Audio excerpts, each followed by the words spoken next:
Hello, friends, and welcome to the Career Guru podcast. I am your host, Steve Yanovsky, and I am the Career Guru. What a glorious day it is to start your path on a new career. Doors are opening here at Boston Career Institute even as we speak, and I'm here holding the key for you. So tune in, stay sharp, and enjoy yourself. This is going to be great. Let's career up.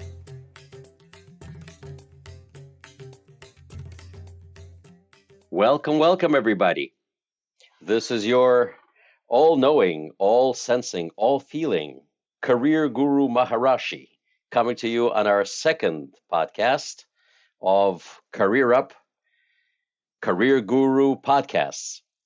Today, it is my most sincere pleasure to introduce to you a guest that I have with me today. He is my student, and his name is Cedric. Cedric just completed or nearly completed my sterile processing course and was able to secure employment while still in the middle of my class, which is why I invited him to come on board and share his story. So, without further ado, I'd like to launch into this and just say hello to Cedric. Cedric, hi, how are you? How you doing today, Steve? Steve is doing great. So, let's launch into our topic of discussion for today and discuss your amazing success throughout your career journey. So, first things first, Cedric, if I may ask you, what actually motivated you to search for a new career today? You're obviously an adult, and at some point in time, you had made that choice. So, tell me, what prompted you to move forward in your career search? Thanks for having me. So, for me, it was a lot behind two major factors. In my current position, I had moved from a different industry in hospitality, and due to COVID, we've gone through a big shakeup. My position was actually closed due to the hotel actually shutting down. So I looked at naturally the next industry that could relate to what I was doing currently in medical field seemed like the right avenue as opposed to hospitality. So I started a career with a small group, Steward Medical Group. Actually, they're not small, but in a small section of that industry in a call center as a patient representative. And what I found was, although it was a great in to get into the medical field, it didn't really offer a lot of upward mobility or growth. And I took the opportunity to look at other avenues of what I could potentially do. And also, on top of that, the compensation wasn't really where I needed it to be. And that was another major motivation for me was, wanting to seek financial um, something stable that I could, survive on, and also feel like I was doing the most to bring in a good income. That's fabulous. These are all great reasons to search for a new career, which leads me to my next question for you. And, but before I move on to the next question, I want to stress the part about the finance. Making more money is key. I know I talked about this fairly extensively on my first podcast, but the last thing that you said about making more money, more stability, and we are in Massachusetts, the basically the mecca of healthcare. If you're not working for healthcare directly, you're working for healthcare indirectly in Massachusetts. So that's great that you made that choice. And one thing in life that's true, one of a few things that in life are true. People are born, people get sick, and people die. So certainly, and I'm sorry to put it in these blunt terms, but if anything that I am blunt. So healthcare is not going anywhere anytime soon. So that was a great move from what I can see. So how exactly did you settle in on the hospital sterile processing? Most people don't really know what hospital sterile processing is, much less look for it as far as a career is concerned. How did you, come upon choosing this particular profession, which happens to be my area of expertise and passion? Right. So, like I said, coming from hospitality, um, I naturally have a really good tack of working with people. I'm a people person, have a huge interpersonal skills, and I just love the feeling of satisfying someone's needs when it comes to the service that they're looking for. So coming from that, I looked into in the medical field as far as my talents, what could I particularly do that could offer that level of service and satisfaction to a patient or to a provider, whether that's your surgeon or technician or your nurse, who it may be. And I came across the description of sterile processing and what they do, and it seemed like exactly up my field where it comes to what it entails as far as I am pretty much the front of the line when it comes to making sure that the quality of instruments that are used are there for when they're needed as far as in surgery and different aspects. So with that was almost a no-brainer for me, and I felt pretty good about choosing that as a profession. Well, that's fabulous. That's really an educated approach to finding this. Not like sticking your finger up in the air, seeing which way the wind blows, but Right. actually taking the initiative and see which way it's going to go. So, a little bit about sterile processing for people who don't know what this is. It is a nexus of healthcare and technology really rolled into one. You're not really hands-on with a patient, but what you are an extension of the surgeon. You're providing the surgeon everything he or she needs to complete life-saving procedures. Without you, there is no surgery. So this particular field is just phenomenal for people who are both tech savvy and who really want to make a difference, much like you stated in the very beginning of our conversation. And but you don't necessarily want to be right there next to a patient, and yet you still want to make a difference. And so this is great. Really glad to hear that you were embarked on that path with an understanding as keen as you did. Next question to you is, how did you actually find me, the guru um, of sterile processing and beyond? How did you end up finding me in general, or Boston Career Institute in particular? So please take it away from there. Yeah. So I actually, while working with the current company, Steward Medical Group that I'm with, I work in tandem with practices as far as doctors' offices and medical assistants and aides and what have you. And just through discussion and asking questions about how they got to where they were, I came across one person that actually said that they became a medical assistant through Boston Career Institute. They told me about where you guys are located, but you do have more than one location, and also the types of courses that are offered, and the length of time it takes to complete, etc., and how you could be placed into a career almost immediately after completing your certification. So yeah, I looked you guys up. I gave you a call, spoke with a young lady, I believe her name is Shirley, at your office, and we discussed the different opportunities that were available, and that's how I came across again syrup processing. And she introduced me to you. And after getting the full introduction of what the course is and what it entailed and what it would take to get the certification, I again thought this was a calling, other than no other, that this was where I felt most. Um, I felt like this was where I needed to be and what I could do moving forward in getting this certification in cell processing. So that's how I came across you. Amazing, amazing.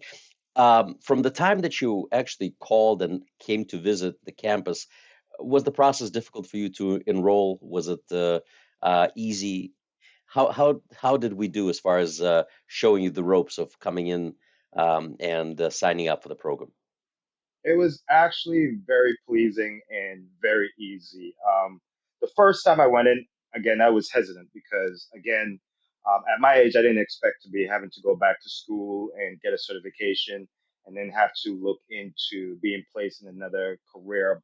So that part on itself was a little bit nerve wracking and offered a lot of hesitance as to do I really want to go down this road. But once I came in, I met a few different people, and specifically one of the medical assistant teachers there, who kind of, before I even enrolled, asked if I wanted to sit in on one of the classes. And I absolutely jumped at the opportunity because it gave me a firsthand view of how things went. And I saw students from all walks of life, all different ages, all different backgrounds, and what they were doing to further themselves in their careers and get certified and land into a different career. Um, and from that view, it definitely gave me a little bit more confidence and also a lot of, offered a lot more excitement as to why this was the right opportunity for me. From then, I kept in contact with your office to just explain, due to the fact that I'm currently working, you need to find the right fit as far as hours, the timing, when I'd be able to complete it, how it would transition from one job to the next. And you guys were hands on working with me, understanding, especially when it came to how I would pay for the courses, because, of course, that's a given. You have to obviously pay for it. It's not going to pay for itself. So understanding how I could break down my payments or what discounts are offered, etc., that definitely helps. And there was never a question that was not answered when I had one. So keeping in touch with you guys, and then finally being able to pull the trigger um, by working with you and my current employers, was able to find a great area of when I could take the courses and transition from, once I get my certification, into possible employment. So it was absolutely very easy to understand and to find a way to get started on this new fascinated certification and on my way to a new exciting career. That is fabulous. I got to tell you, Cedric, not too many people know, but Boston Career Institute is my brainchild. I created this with a good friend of mine. And for me to sit here and listen to you tell me that you had this positive experience with people who now work with me and for me is just heartwarming. I'm thrilled that this actually happened this way. Um, so now that you've enrolled, how was your actual learning experience? And I don't want to put you on the spot, given the fact that I am your I am your sterile processing guru. But the fact is that you're basically done with the class, so no chance of me doing anything terrible to your grades. So how was your learning So I could be experience honest. overall? No, it was great. So to be honest, just to be very transparent, it was different. Obviously, a lot of people prefer to be face to face with their professors in a class environment with their colleagues, students, what have you, to be able to, raise your hand, speak to your fellow student, or to ask questions when you can do so in a proper manner. But because of COVID, things changed that a bit. A lot of things went virtual, which was this course specifically was one of them, and I didn't know what to expect. But once it started, it took a little bit of you know uh, error, trial and error. And the first class, I didn't understand where it started, but I was thrown into like the lion's den in the middle of the course. But I understood once I was in there by the end of the class that what happens is I'm still going to go through all the material necessary and get caught up on everything that I may think that I have not gotten, that I will get in classes to come. So as the classes went on, I started to get more comfortable in being able to ask questions as the teachings were being done. And I got to say, your style of teaching is definitely not usual, but it was actually more fit for what I am used to as far as hands on and being able to understand what you're trying to relay. Because again, when you see the textbook and the material that you have to read, that can be very confusing and almost seem like, wow, how am I going to get through this? But the breakdown of the material and the assignments that were given were very well put together that it made it much more simpler to go through each topic, each discussion. And even if you didn't get it that time when you came back and you did the revision, you'd always make sure there's room to ask those questions or at least get a better understanding of what you meant by a certain topic. And I absolutely was happy with how that went because it definitely made me more comfortable with understanding the material and participating in class, and also getting to hear the stories of the students that are applying for work, etc., during the class was different for what I've been used to. So getting to see that aspect of it as well was really good. So I really enjoyed the process of being in that classroom setting, even though it was not what I was anticipating in the beginning. Wow, that's great. Thank you, Cedric. And I got to tell you, on my side, it is still a real pleasure to have you in class because of the level of participation that you personally exhibit in class, and that's why I know you're going to do great. Which leads me to my next question. Now, you have applied for a job in sterile processing as a sterile processing technician um, while still in classes. And the question here is, why did you do that? What gave you the strength and confidence to apply? I mean, this is like totally new. I know we all have transferable skills, but you're coming straight from the school's bench to really in a lion's den. What gave you that strength? Why did you do that? Why not wait till the end? Well, the straightforward answer was at the end of the course, it's required for us to complete 400 hours of clinicals in that field. And doing that in an internship setting was not ideal because one, I need to do it on a job time basis where it's 9 to 5. So I wouldn't be able to work at my current job. And two, it's unpaid. So going 2 months, taking up my entire week, not being able to work with no pay was not ideal. So when I understood from your explanation of you can actually apply for these jobs, which when I heard from one of your past students discussing they did this process and they were hired without the certification. I was even unaware that most hospitals, clinics, facilities were even doing this and allowing you to complete your certification while working and not just working in an internship setting, but actually getting paid to do it. So that actually was my motivation, and that gave me much more confidence to get going on my updating my resume, which you helped with, and I have to thank you for that because by you doing so and me applying and uploading my information to Indeed and getting the feelers out to these employers definitely helped. And once I did that, I started to, although it may come differently for everyone, started to get some attention back based on the experience and how the resume was done. I definitely thought that was a no-brainer of applying while in school so I could continue to work and learn, but also get paid for it. So yeah, that's why I went ahead and did that.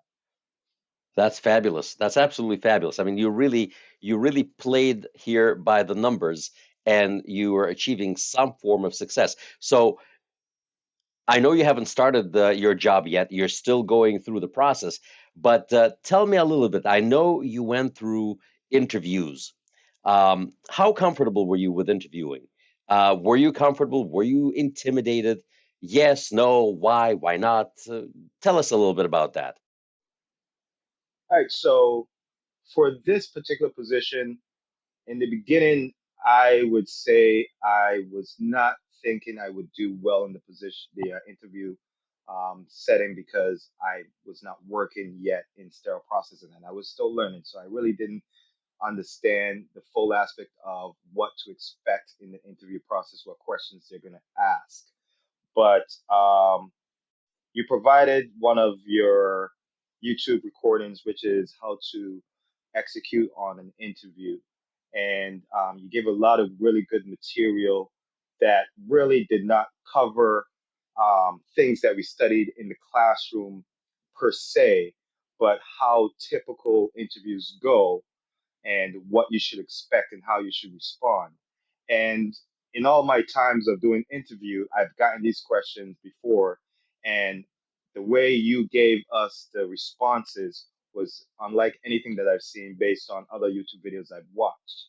And for example, one of the questions that you get, I can tell you that if not everyone gets at an interview, is tell me something about yourself. In the beginning of my starting into the real career setting, my answer would be to literally tell the employer about who I am, where I'm from, how many siblings I have, what I like to do, what I don't like to do, and et cetera, et cetera. As I matured a little bit more in the career setting, I understood that they wanted to learn a little bit more of my skills, but also they wanted to know what I'm bringing to the table and why I should be hired based on how you responded in your interview. And that almost had a light bulb effect in my head where I was like, that's brilliant because why would they want to hear anything else about you except what you can bring and why you should be the one that they hire. And when I took those learning steps and I used them in the interview settings, it made me a little bit more comfortable with answering the questions and knowing how to present myself because my first interview was almost like a conversation with someone that I met on an elevator. It was like an elevator pitch. And he first was just telling me about what he does and about where he works. And as soon as he finished, I pretty much finished the interview by telling him who I am and why he should hire me. And I by the end of that conversation, he's starting to tell me about, well, when we bring you on, this is what it would look like as far as pay scale and how it would move forward. And I almost dropped to the floor. I was like, wait, hold on, that's it? I just thought that there was going to be more questioning, but based on my way of presenting myself and pretty much telling him everything that he needed to hear, I pretty much sold myself in that first interview. And that was one of the first job offers I got. And then I was presented with another interview from another company, um, went through the same process, and I felt more comfortable based on my first interview that also was presented with an offer. But I wanted to kind of give myself some time to kind of lament on the first opportunity I had. So I was just excited at the fact that every opportunity that was presented to me, I was getting some real honest feedback and offers and opportunities. So the interview process, hands down, was something that started out not knowing what to expect, to just studying the interview recording that you made and understanding that if you just do these things, it's almost guaranteed, because nothing is a guarantee in life, right? But it's almost guaranteed that you'll get hired. If not, you'll get recommendations. If not, they'll keep you in the back of their head and they may reach Absolutely. out the next day. Absolutely. Prior planning does prevent poor performance. And that basically is going in rehearsed, going in prepared is what gets you in. Some people think that spontaneity is key, but there's nothing spontaneous about your interview. It only becomes spontaneous when you're fully prepared for every possible question. And it's not by learning and studying these questions and potential answers. You'll never get that right. It's learning and understanding the actual philosophy behind it and being able to respond properly to any of these questions, because in reality there's only a handful. Okay, but just they just ask them differently to see what you're going to say. It is obvious to me that you said everything correctly and you absorbed the knowledge in such a way that it was easy for you to respond, adjust, and adapt to the situation, for which I'm forever grateful. Because for me, your success is not only, should I say, satisfying to me personally, but professionally, it is also to me of utmost importance. So let me move on to another question that I'm just dying to ask you. So you were offered a position. Now, I know this is a point of great success. You've achieved something, but now comes the reality of what's going to happen. Now you're going to have to go and start a job. How do you feel? Are you intimidated? Are you scared? Are you excited? Tell me a little bit how you feel the actual feeling.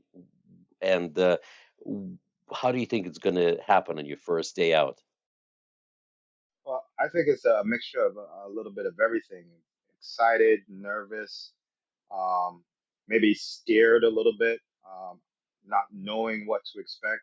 But I think that comes with almost anyone going into a new field that they've never worked in. I don't think it matters what kind of field you're going into.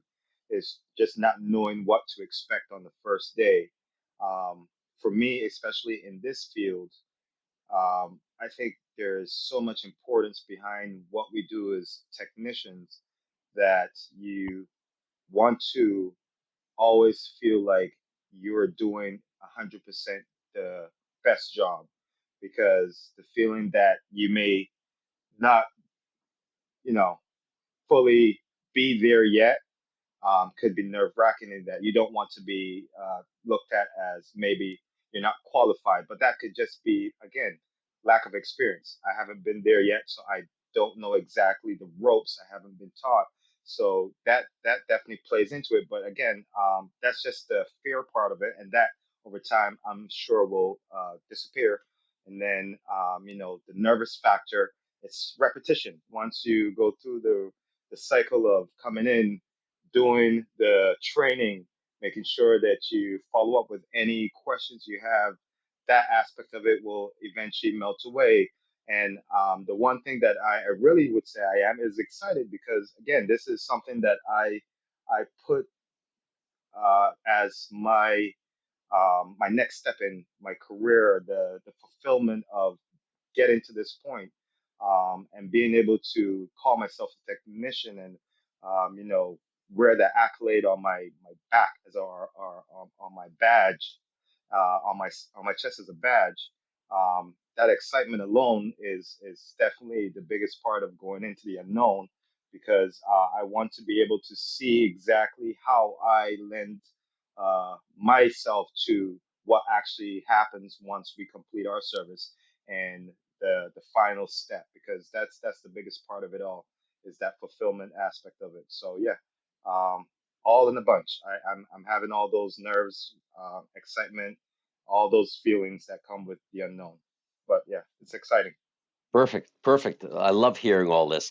You mentioned a badge and wearing that on your uniform. It's not just going to be a title on your badge. You're also going to have a national certification once you pass the board exam. There's a doctor, MD. There's a nurse, registered nurse, RN. And there's other professions out there. You're also going to have a title now, and which comes with responsibilities, and you can have many titles in there, and each one of them represents certain numbers of dollars and cents and certain amount of professional responsibility, which is great because with it come financial rewards and professional rewards, emotional rewards for a job well done, which I fully expect that you will do, given what I've seen in the classroom with you. Could you give some advice to people who are currently sitting on a fence, who are afraid or apprehensive about making a career move? What would your advice be to them now that you have made the giant leap and you're 90% there in your new career? What would you say to the people? What would your advice be? So for me, if I wanted to get some feedback, some motivation, or word of encouragement, I would want to hear, or I would anticipate a push. And my push would be to everyone who's thinking about it is just do it. I know it sounds like a catchphrase from a very popular slogan, but it really boils down to that when you think about it. You're in your current situation and you're looking at certain factors that are making you feel like you're not fulfilled, and you know there are steps that you can take, and at best there's very simple steps, and the only thing that you need to do is to make one step, and that's to at least start. And a lot of people hesitate to do that because they don't get that word of encouragement. They don't have that motivator, They don't have that coach to say, hey, you got to get up and do it. That's all it really takes. It's just sometimes you got to motivate yourself to say, I'm tired of making this kind of money. I'm tired of not feeling fulfilled. I'm tired of not being able to move upward in my career. And what can I do? Well, the first thing is to do is to, you know, pick up the phone or go online, find out what can be offered or what you can do. And in this case, Boston Career Institute have people at the front line to answer all those questions for you. How long would it take? What kind of money are we seriously talking about making? What kind of upward mobility is there? Is there growth for me? You already know the fulfillment that comes with it if you have a passion for healthcare in some aspects, because they're all avenues of healthcare that offers something for everyone. It doesn't matter what background you come from, whether it's from hospitality or customer service or sales or whatever it may have you. There's an avenue in the healthcare industry for everyone. And it's just a matter of asking the questions and someone putting you in the right direction and telling you this is where you would start and this is where you could be within the next 4 to 6 months if you apply yourself. And as simple as that, you just have to do it. Wow, sage advice, if I do say so myself. This is great stuff, Cedric. I'm floored by what you're saying here. This is great. Um, Another question, if I may. What would you say were the primary reasons for your success at this stage? Now, so far, again, you are reaching this interesting first stage of your professional development. What do you think are the reasons are for your success? I think when it boils down to, I feel the reason for my success would be um, the lack of fulfillment and wanting to feel fulfilled. And I always look at my day to day doings, whatever it may be. Am I fulfilled in what I'm doing? And that's what it boiled down to. I wasn't fulfilled in what I was doing currently, and I felt like I needed to find a way to get that fulfillment. And when I understood what that was, I felt like there was nothing really holding me back other than myself. And once I cleared myself of that hurdle, that's where my success came in, because you're always going to have failures. But with failures, it's a learning example. You just have to kind of find a way to do it over and find a way that works, instead of thinking that because you failed that now you can't go forward, because that's not the truth. I mean, everyone in life has failed at something, and most things that we have or we appreciate come from some aspect of failure, but they, after the amount of repetition times that it was done over, they was a success story at the end of that, that allowed people to enjoy those successes and others to enjoy it with them. So for me, I think my primary reason for my success is the fact that I was seeking something that was more fulfilling, and that passion to find it was what brought me to where I am today, which is being able to land a job with a reputable facility, and on my way to completing my certification in sterile processing. Wow. So what you're telling me, if I'm understanding you correctly, so it was the actual need to succeed Right. or need to do something meaningful that gave you that push that led you to kind of it drove you to seek success in both professional and emotional and financial aspects of your current state. Now, Cedric, how old are you, if I may ask? 38 years old. 38 years old and you're jumping into a brand new career. Now I mean, that takes guts. That takes guts to do. And I'd like people to consider this, that, you know, years go by relatively quickly, and we find ourselves in a situation where even though we're comfortable at what we're doing, that need to be even more comfortable, or rather uncomfortable, and say, I can do more, I can do better, I can do more good. I can earn more money. I can be more charitable with that money, or do whatever. It's you have to feel something, and I'd like to sort of uh, circle back a little bit to what you said earlier. Well, kind of what you said, but I got something out of it. Um, did you have a support structure for you that helped you move forward? Did you have any, should I say, cheerleaders in your life that said, "Yeah, Cedric, you can do it. Yeah, you're right, man. This seems like a great thing. You can do it." Or were you more self-motivated, to get this done? Were there any detractors in your life said, "Oh, don't do that. Don't do that. You're gonna fail. Don't do that. You'll get hurt. Don't go there. Stick to what you know."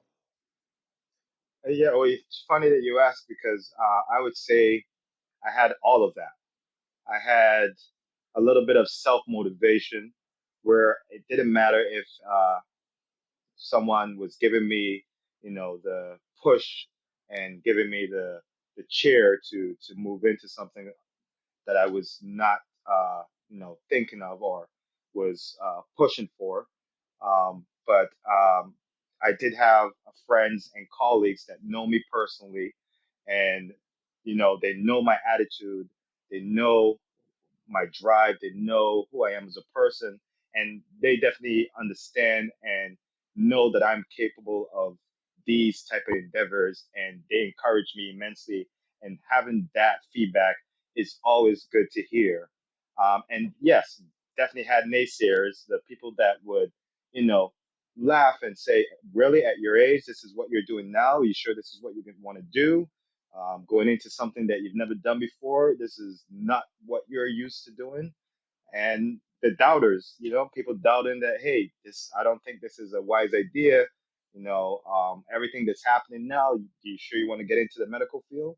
And you have to just take it for what it is, because in everything you do, there's going to be those people. There's going to be the naysayers that don't believe that you're capable, but you're not, they're not for you.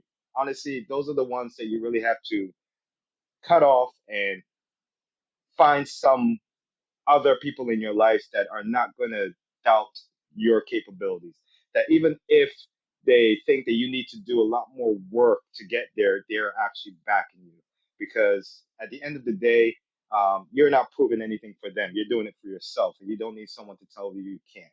Because again, I don't believe in can't, because can't is not in the dictionary.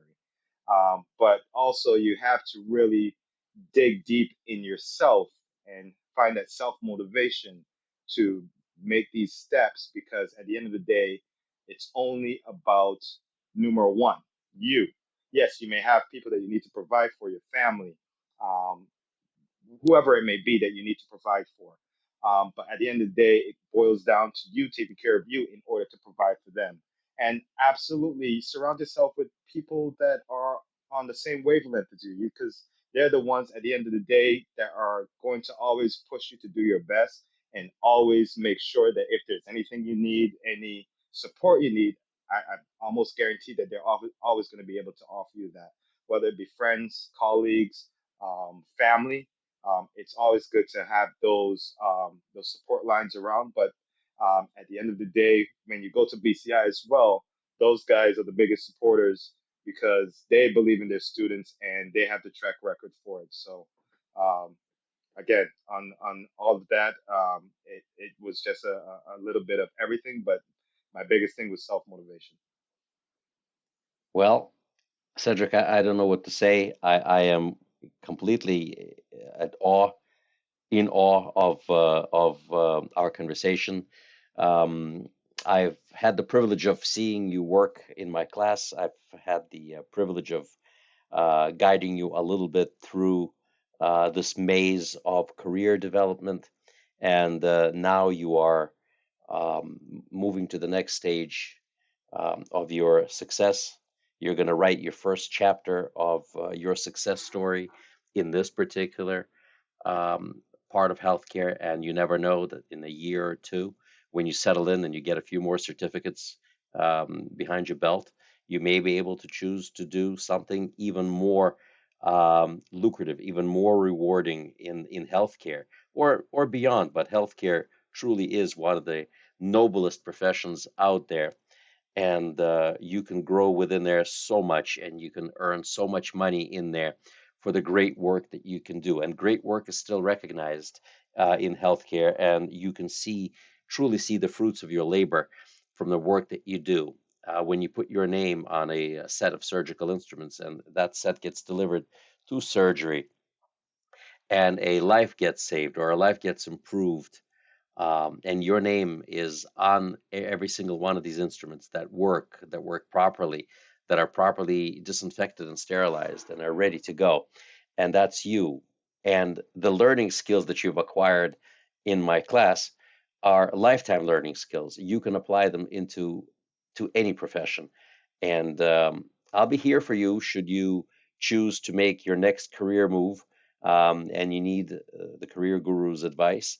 I'll be there for you, and hopefully you will reach out and you will share more successes with us, with me personally, and I'll be delighted to guide you to the next level should you choose to seek me out.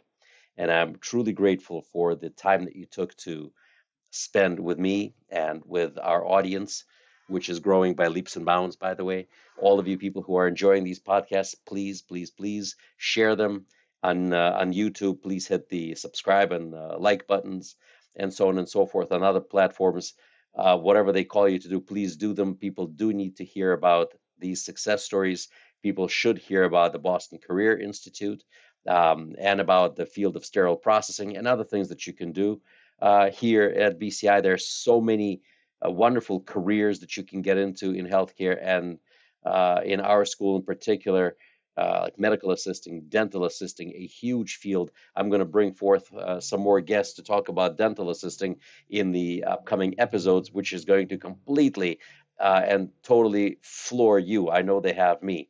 So all these podcasts are in the works right now that we're ready to do. So Cedric, thank you so very much for your time. Thank you so much for sharing your experience, your wisdom. It was truly outstanding, and I truly look forward to hearing from you soon with great stories of your great accomplishment. My pleasure. It was definitely a pleasure. Thank you very much. Thank you very much, and we'll be in touch.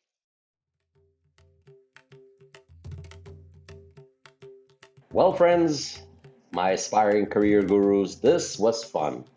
Thank you for tuning in. I feel enlightened, I feel empowered, and I'm feeling grateful that we spent this time together.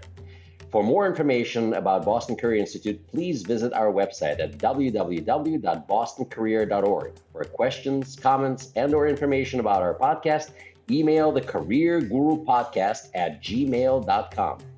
The Career Guru Podcast is available on Apple Podcasts, Spotify, Anchor FM, iHeartRadio, TuneIn Radio, Podbay FM, or whatever you stream your podcasts. Looking forward to seeing you all soon. All the best to you. My name is Yanovsky. I am the Career Guru. May God bless you. And hashtag Let's Career Up.